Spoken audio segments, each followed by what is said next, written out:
what tells you that it's a mature buck? Like if the rub that's telltale that a mature buck made it, are you saying that like a cedar would point more to a mature buck, or I would say if I go to cedar, because they're like, but if I go there, because cedars usually it's not, there's other stuff. They got a lot of other branches going on. I got you. Okay. You go to that rub and it is just tore up from you got main beam a long times, just breaking things off ahead of it, on top of it and all around it, or a tree behind it that's 10 inches behind the tree that's rubbing, and that thing is all beat up, from time.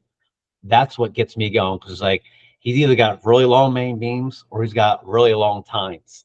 So whenever you get like a good solid rub with debris, other trees or bushes behind it, and they're destroyed, there you go. Now we're getting into something. Now that's a deer that's like, okay, he has something that I'm after. He either has really long main beams or he's got really long tines, or maybe both.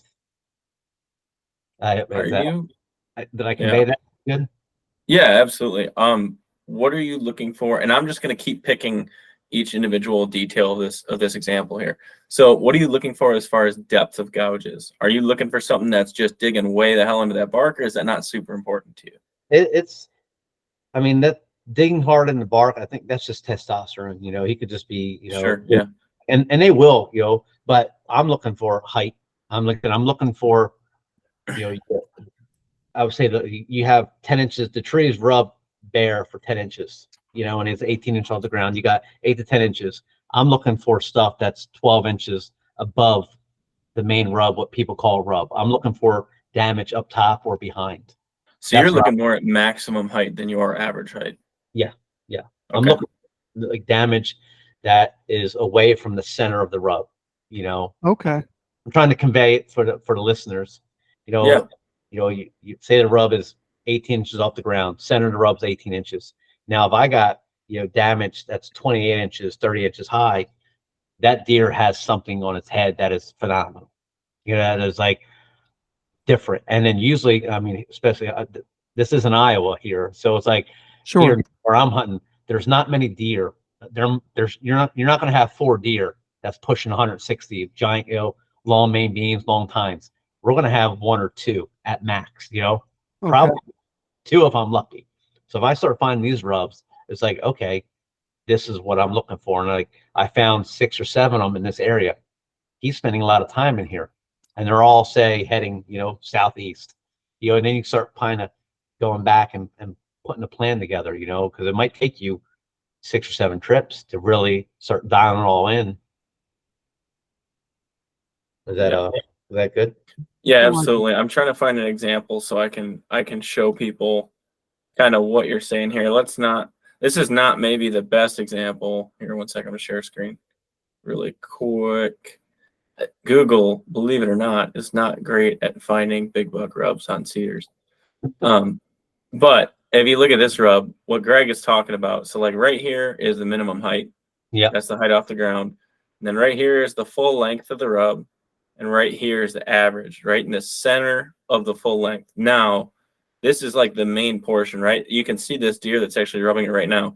He's a little bit extended outside of his main power.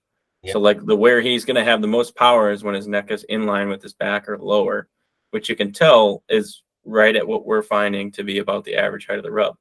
Now, what you're seeing here with this, you're looking for something like this, like, okay, he's rubbing like that. Where's his beam coming out and contacting the tree and making that maximum height? That is exactly, that's probably the perfect photo to use, because you see, the main rub, and you see what a mature taller deer is going to do with the tine marks, long beams and tines, what damage he can do above the main rub. Yeah, and I think we're making a good point here. Notice what the buck is rubbing with. He's rubbing with his bases. Like you're going to see gnarlier rubs out of a buck with gnarly or knurled bases. This average height where his main power is where the most distribution of that rub is going to be. But he's no stranger to even that tip of the mouse right there. That is the full height of this main section, plus that higher than where the top of the rub is conventionally, how people think of it. And sometimes the damage up high it's not even really damaged. It's a small tick, like a piece of bark. Yeah. Right. Like he stabbed it. Like Yeah. you ran a knife down the tree or something, Yep. or a it's nail. like, see the big, and you sometimes you gotta look really close for the damage. It's not gonna be like, oh my God, look, he's destroying all this. But So now, this is another picture of like he was rubbing this or this, and he did extra damage here. yep. And that's the, say if you're rubbing on that one there, he's got a lot of stuff happening. So okay, there's a lot going on with that rub, Mhm. and that one, the small tree is going to move when he's rubbing, Yeah. Yeah. and like, the cedar, like go back to the original rub we just did. So like this for once, you're not seeing the rub on the other tree. Yeah. So like Yeah. that, I wouldn't think that that's nearly as special. I'll go. Do you want to go back to this one right here? Yeah, go back to the first one. Okay. Because we talked about the cedars and like the destruction on the rub. So yeah, let's see if I could find it. Now I don't know where it went. Look at me with Go back up. technology here. Oh, here it is. Yeah. So now if this was a cedar, you'd have all these little branches coming off on the cedar, or like especially cedars, going all the way up. Anybody's hunting cedar, you got to trim a lot to get in a cedar tree. So if you go to a cedar and there's no little limbs sticking up 4 feet chest high, you're going to be in the same type of scenario. Like that buck broke all that stuff off. So okay, this deer has something.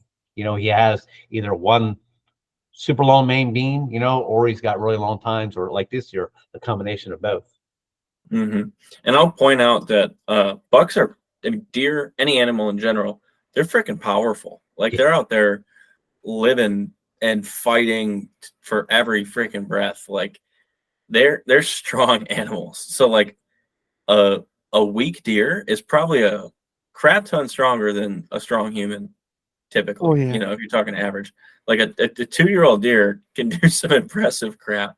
So I mean, I feel like that a 2-year-old deer can put a lot of damage. Yeah. A young deer can put a lot of damage on a tree, especially given time and effort and testosterone. And look at the one right next to that same. Wait 1 second. It's a bigger deer rubbing a small sapling. He's got it pushed over a little bit. Like I think sometimes right here you see like a small sapling. Yeah, the one right to the left of it there. Like it doesn't mean that it's not a big buck.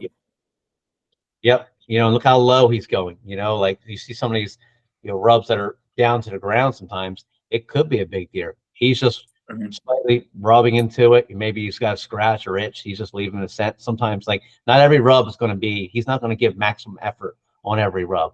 Like this one. Lord. Yes, please. Yes. And look at that rub. You look at that. That looks tiny. Yeah. But look at that deer. It's tiny and low. Yep. Yeah. But the thing is, I think it's important for us to mention that, like, we are going by the general rule here, right? We're going by the whitetail hunting in general. It's just a series of trying to increase your odds. Yeah. And we're operating under the principle of this is what you'll see. And in these situations, you're more likely to encounter a big buck. And, everyone can point to the anomaly and be like, well, I saw this buck one time rub this tiny tree and it was super low and it was a 700-inch buck. Yeah. And it's like, guess what? That's not the average. So like if we're going to advise people to do something, we're not going to keep your mind open, right? Which just goes along with every freaking podcast. Keep your mind open, figure out what's really going on for yourself. But the general rule from what you're describing, Greg, multiple knocked off limbs, average height being as high as possible. It's not centrally focused on the ground. Lots of trash means the rub is going to be trashed up in many different ways. You're looking for really high tine marks, those stabbing marks from bigger beams or a higher height buck. You're looking for, now I want to touch on this next, but touched on tracks a little bit.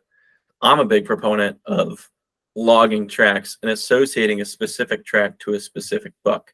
If you can identify that buck made this rub, or a buck of a certain class made this rub, and his track, his right front foot's a little wonky or whatever, like he's exceptionally wide or exceptionally long and narrow or something like that. Like now, every time I see that track, it's like a trail camera picture.